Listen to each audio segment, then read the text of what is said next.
Meetins Africa 2023, hosted at the Sandton Convention Centre, brought industry experts and exhibitors together to unlock Africa's opportunities in the tourism sector. It showcases the best that the MICE industry has to offer, enables knowledge sharing, and provides a learning opportunity for young people to be part of this industry. We spoke to Zintle Nzama, Acting Chief for South Africa Convention Bureau Officer, about this year's theme. This year's theme is Africa's success built on quality connections. What does that mean? It means that last year in particular, we're recovering, the sector was recovering, and we're saying, let's come together, let's just understand how the landscape is looking like. There was no expectation to say, let's build relationships, let's have business, being secured between exhibitors and buyers. However, this year, we knew we needed to be deliberate. Now, we have recovered as a sector, and really COVID has become the thing of the past. So how do we ensure that through the networking that takes place and the connections that take place, they can translate into ROI. So we've been deliberate to say whatever that we put together, it's quality connections, but ultimately creating ROI for our exhibitors. Now, you touched on it. You said now that the sector is picking up, that there's an upward trend. But on the same time, we are still cautious, not in terms of COVID though, but traveling amongst ourselves from an economical perspective. Do you see that tough times impacting the sector? And if so, what is your strategy to combat that? It is so different though in the business event space. Remember, these are meetings, incentives, conferences and exhibitions, I beg your pardon. So the organizers, when they come to the country, they want to host, those 4 different categories of business events. So it is different because we know that due to COVID especially, we need to find solutions. When people meet, they meet because there's a solution that needs to be derived. When people meet, they meet because they want to find a way of making their businesses successful. So now more than ever, people are adamant that they need to have business events related activities that will ensure not only the country benefits, but also the businesses can benefit from that. So it's very different in the business event space. In the leisure space, yes, we still find those different dynamics that are at play. However, as far as business events are concerned, the message is clear. Even our exhibitors, when we spoke to them just before we host Meetins Africa last year, they told us, they said, open the sector, we want to do business. We've even got new visitors this year for the first time. Nigeria is one of them. Some have left and come back, so we're excited that they see the value in Meetins Africa. So, for instance, there were other countries that, possibly because of COVID or other reasons, left the Meetins Africa before. They're back now, because I think all of us, we need to get back the tourism numbers and the figures and the feet on the planes and the legs on back in our respective countries. So everybody sees the value of it and they're back. Now, part of the value, as you mentioned, now the trend in tourism, both leisure and business, has increased significantly from COVID, or this sector being impacted quite hard. But we sitting with the challenge, the cost of living, inflation's going up. What is the provincial government strategy to cope with this?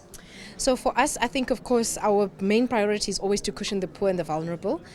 So you would have heard in the Premier's State of the Province address just a focus on what government needs to do to be able to cushion.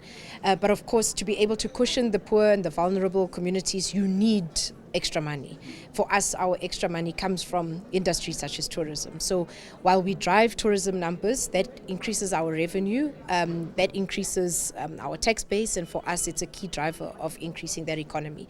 I think that COVID really hit the tourism industry the hardest. One of the hardest hit sectors was tourism, and I'm glad to see that the resilience throughout that COVID period has not damaged the sector, but the sector is hungry to get business and get going. A hungry sector that can indeed smell and taste the spirit of global travelers, business and leisure alike, itching to pick up and move past the COVID-19 blockages, still faces economic challenges ahead. But how will countries outside South Africa's borders strategize to deal with this challenge? Well, yes, definitely there is an upward trend. We're already back to the pre-COVID time, numbers that we were seeing. We're seeing more people, different types of events, more conferences, different entertainment events. Rwanda's really focused also on sports tourism, which is a big segment for us right now. But of course, we're still looking at associations, intergovernmental meetings, because they do still bring people together.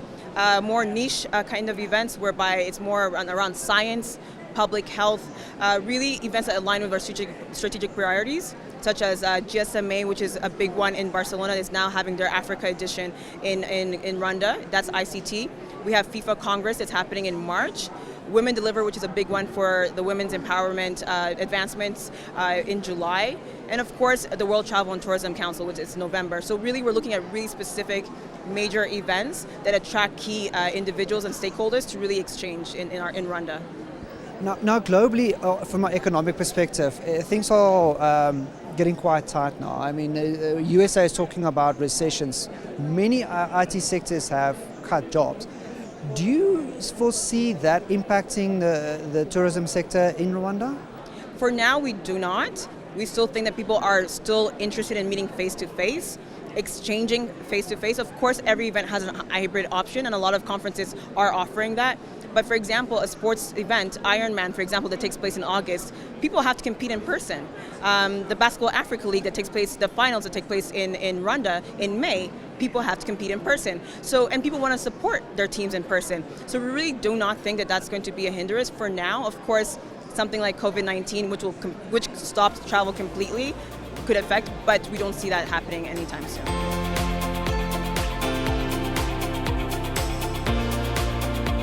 Talk to me more about the presence of Mozambique here at Meetins in Durban. Yeah, I think that now I think that we've been here for more than 10 years, but now we try to get back our tourists and companies that we still work before COVID time. But the most important thing that we bring here is the e-visa, because now in Mozambique, for Mozambique, you can apply your visa online. The countries around Mozambique, the SADC countries, we have deals with those countries. They do not need visas for Mozambique, but for European countries, American, and Asian countries, now they can apply the e-visa. In your house, in your computer, you can apply the visa. You can come straight to Mozambique with the visa online. This is the most important thing that we bring here to show for the buyers, international buyers. Have you noticed an upward trend in tourism in Mozambique in the past year, and do you foresee that trend picking up or continuing?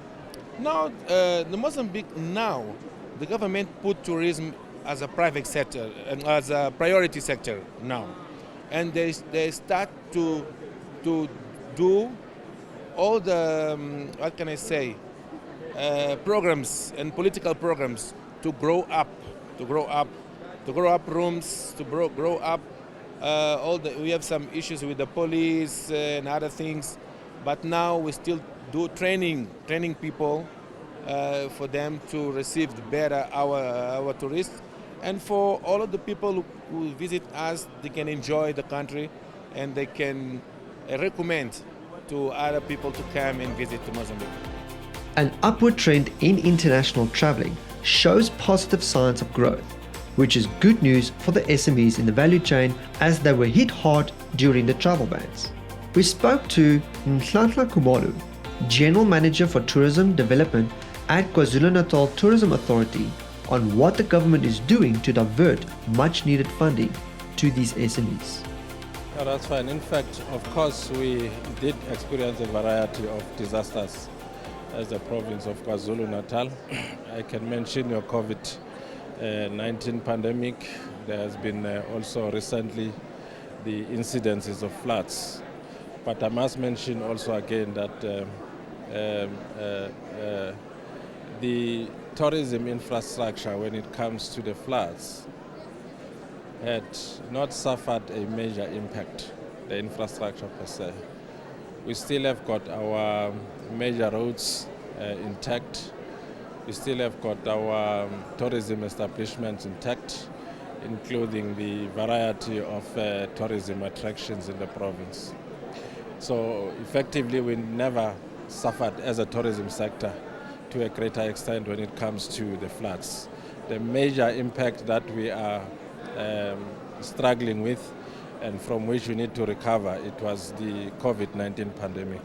Of course, people who were worst affected are the small tourism enterprises in the province, those who do not have your financial reserves to help themselves out of the situation and to bounce back. There is also an issue of market access. You see, they are struggling to access markets.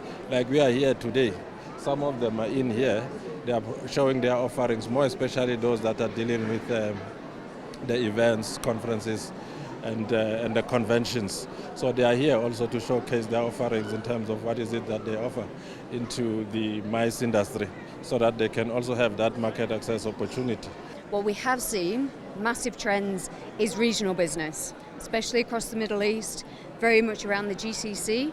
We're seeing all that happening there. Not a lot of international yet, especially in MICE coming back into the Middle East. That's been quite slow. What's nice to see in Africa, we're seeing a nice uptick now in the M&E business coming in.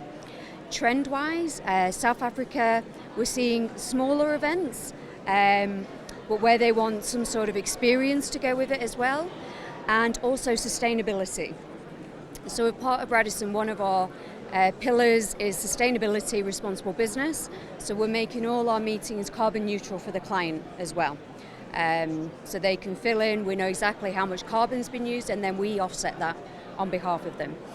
In Africa in general, we're still seeing oil and gas, mining, and also a lot of government-related business increasing, especially again due to sustainability, and also looking at food stock, making sure that we, with the prices going up and the inflation and everything else, we see a lot of progress in that area in meetings and events.